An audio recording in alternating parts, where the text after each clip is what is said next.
Hello po sa lahat. On this video, ipapakita ko po sa inyo paano lutuin ang biko. Sa mga hindi nakakaalam, ang biko ay isa itong matamis na kakanin gawa sa malagkit na bigas at gata. Anyway guys, if you are new to this channel, please hit the subscribe button below and notification bell para ma-notify naman kayo on my next update or upload. Sa pagluluto pala nito, kailangan mo lang i-separate ang gata sa niyog at pakuluan hanggang sa magmantika. Once na nagmantika na siya guys, dyan mo na ilalagay yung brown sugar. Haluin mo lang siya ng haluin hanggang sa mag-caramelize na ito.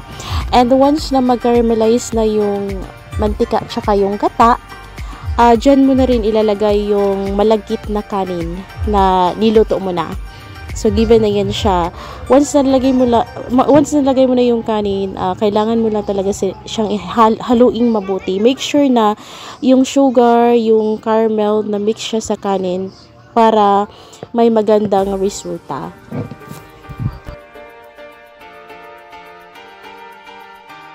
Si Lola yung nagluluto niyan. Tinulungan ko na rin kasi matanda na, may edad. So, kailangan niya ng assistant. O, diba? So, yan, tinulungan ko siyang mag-mix ng kanyang niluto. Tingnan nyo yan. At magaling din siya magluto actually. Iba't ibang kakanin kasi yan yung specialty niya.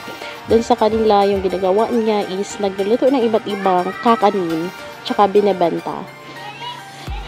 O, diba? Malapit na yan siya. Kailangan mo lang talaga siyang i-mix, no? Haluing mabuti hanggang sa makuha mo na yung dapat kasi color brown yan eh. So, yan, halo hanggang sa mahilo ka na, charot. So, yun nga, yun lang, patience lang, hanggang sa makuha mo yung resulta na gusto mo. O, diba?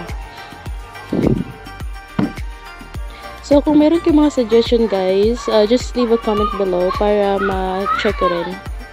Yun rin ba na yung mga kakanin, iba't ibang kakanin, biko, suman, at marami pang iba. Maganda siyang gawing pika-pika during wedding celebration, birthday celebration. Kasi nga diba, nakakabusog siya, tsaka masustansya. So, yung mga native delicacies, advisable siya for pika-pika. Okay, based on my experience din.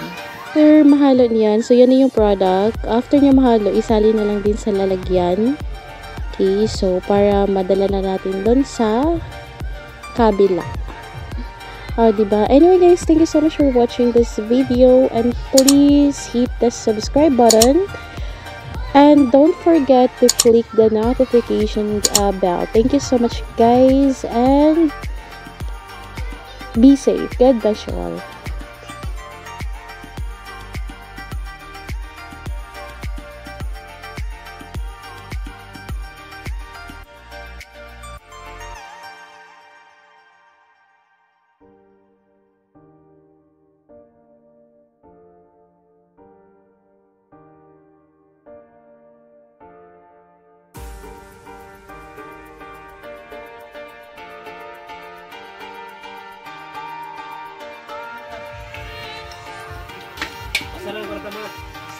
Walang kalahat na Kim.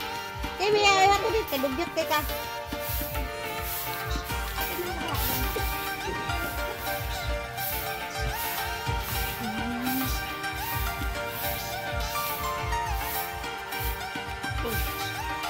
Okay, spot ka rin. Malilip siguro.